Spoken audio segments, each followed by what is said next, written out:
चंदन नगर गांव में एक किसान दीनू अपने खेत में काम कर रहा होता है।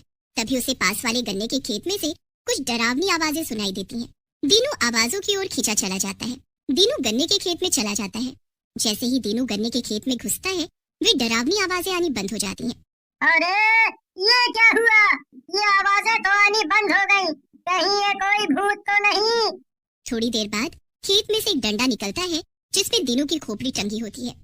उसी समय वहाँ से दो शराबी नन्हे और बन्ने दीनू की खोपड़ी के पास जाते हैं। अरे बन्ने भैया, जरा उस दिनुआ को देखो ना, आज पुतला बनकर खड़ा है।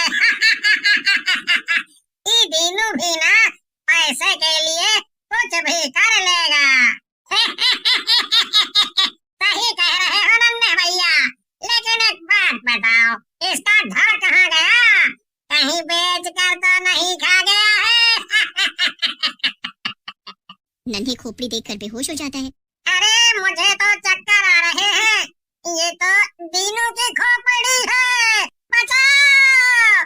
नन्हे के बेहोश होने के बाद बन्ने वहाँ से भाग लेता है और दीनू की बीवी रजनी के पास पहुँचता है और बोलता है, अरे रजनी भाभी, गजब हो गया गजब। मैंने तो आज पता नहीं क्या देख लिया था, बहुत ही डरावना था।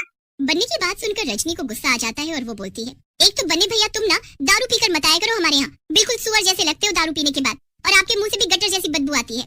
रजनी की बात सुनकर बन्ने बोलता है, गुस्सा बाद में करना रजनी भाभी, पहले मेरी बात सुनो जो मैं बताने आया हूँ। ऐसा कहकर बन्ने रजनी को दीनू के बारे में बताने लगता है। बन्ने की बात सुनने के बाद रजनी भागती हुई खेतों में पहुँचती है। गाँव वाले भी वहाँ आ जाते हैं। किशन दीनू की गर्दन को देखकर कर्मा से बोलता है, देखो कर्मा भैया, देखो कातिल ने कितनी भयानक तरीके से मारा है, पता नहीं बेचारे का धड़ कहाँ चला गया है। सही कह रहे हो किशन भाई, कोई इंसान इतनी बुरी तरह से किसी दूसरे इंसान को नहीं मार सकता है। ये किसी शैतानी आत्मा या चुड़ैल का काम लगता है। फिर गांव वाले मिलकर दीनू का शरीर ढूंढते हैं और अंतिम संस्कार कर देते हैं। रजनी गांव के सरपंच कैलाश के पास जाती है और उन्हें अपनी आप बीती बताती है। रजनी की बात सुनकर सरपंच जी बोलते हैं, बेटी रजनी, मुझे थोड़ा समय दो, मैं दीनू बेटे की मौत के कारण का पता लगा कर रहूंगा। ये अनहोनी जिसने भी की है, हम उसे छोड़ेंगे नहीं, चाहे वो इंसान हो या शैतान। अगले दिन सरपंच नन्हे और बन्ने तीनों उसी गन्ने के खेत में जाते हैं। काफी देर ढूंढने के बाद भी वहाँ कुछ नहीं मिलता है। सरपंच जी बोलते हैं, नन्हे और बन्ने, इतना समय हो गया लेकिन कोई नहीं दिख रहा है यहाँ, ऐसे तो हम थक जाएंगे। सही कह रहे हो मालिक, मैं तो कहता हूँ चलते ही हैं। आपकी भी उम्र हो गई है, कहीं दिल का दौरा आ गया तो लेने के देने पड़ सकते हैं। वैसे मैं तो कहता हूँ इस खेत को ही आग लगा देते हैं, जो कोई भी होगा इस खेत में जल जाएगा। फिर सरपंच के कहने पर नन्हे और बन्ने खेत को आग लगा देते हैं और वहाँ से चले जाते हैं। अगले दिन मनोहर नाम का एक गाँव वाला सरपंच के पास आता है और बोलता है, अरे सरपंच जी, गजब हो गया, जिस खेत को आपने जलवाया था वहाँ तो गन्ने फिर से उग गए हैं। ये कैसे हो सकता है? मैंने तो खुद ही आग लगवाई थी, मैं खुद चल कर देखता हूँ। ऐसा कहकर सरपंच मनोहर के साथ जाता है। रास्ते में उसे नन्हे और बन्ने मिल जाते हैं। चारों खेत के पास पहुँचते हैं। वहाँ सचमुच में गन्ने के लहलहाते खेत होते हैं। ये कैसे हो सकता है? ये खेत तो जल गए थे, मैंने खुद अपने हाथों से आग लगाई थी। तुम गांव वालों ने क्या सोचा, यहाँ आग लगा दोगे और सब खत्म हो जाएगा? जो कोई भी इस खेत के आसपास भी आएगा मैं उसे कच्चा चबा जाऊंगी।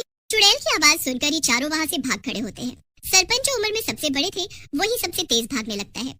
फिर चारों भागते भागते वापस गांव के अंदर पहुंच जाते हैं। गांव के अंदर पहुंचते ही सरपंच बोलते हैं, बाप रे बाप, आज तो किसी तरह से जान बच गई है, लेकिन वैसी भयानक चुड़ैल मैंने आज तक नहीं देखी है, कुछ करना होगा। सही कह रहे हो सरपंच जी, लेकिन हमें किसी तांत्रिक को बुलाना होगा ताकि वो आकर इस चुड़ैल के बारे में बता सके और गांव को इस चुड़ैल से मुक्ति दिला सके। अब बेटा, इस उम्र में मैं कहाँ जाऊंगा? तुम तीनों जवान हो, जाकर कोई तांत्रिक बुलाकर ले आओ जो हमें इस चुड़ैल से आजाद करवा सके। मेरा बस चले तो इस बुढ़े का गला दबा दूं। जब काम होता है तो बूढ़ा बन जाता है, और देखो अभी कैसे हम तीनों से तेज भाग रहा था, घोड़ा कहीं का अब गधा बन गया। अरे नन्हे छोड़ ना उसको, हमें अपने गांव को चुड़ैल से बचाना है। हम और हमारा परिवार भी तो इसी गांव में रहते हैं। ये नहीं करता तो हम तीनों कुछ करते हैं। मेरी जान पहचान के बाबा हैं, अभी चलते हैं उनके पास। सही कह रहा है भाई, ये तो बूढ़ा है, इसे क्या वैसे ही मरने की कगार पे खड़ा है। हम चलते हैं। फिर नन्ही बन्ने और मनोहर तांत्रिक के पास पहुंच जाते हैं और तांत्रिक को चुड़ैल के बारे में बताते हैं, जिसे सुनकर तांत्रिक बोलता है, बेटा, इस खेत के नीचे किसी औरत को मार कर गाड़ दिया गया था। ये चुड़ैल उसी की आत्मा है। वो सब गांव वालों को अपना दुश्मन समझ रही है और उन्हें मार रही है।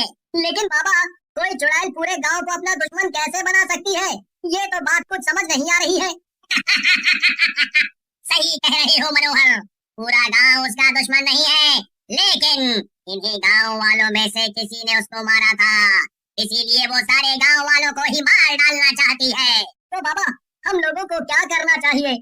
आप ही कोई रास्ता बताओ।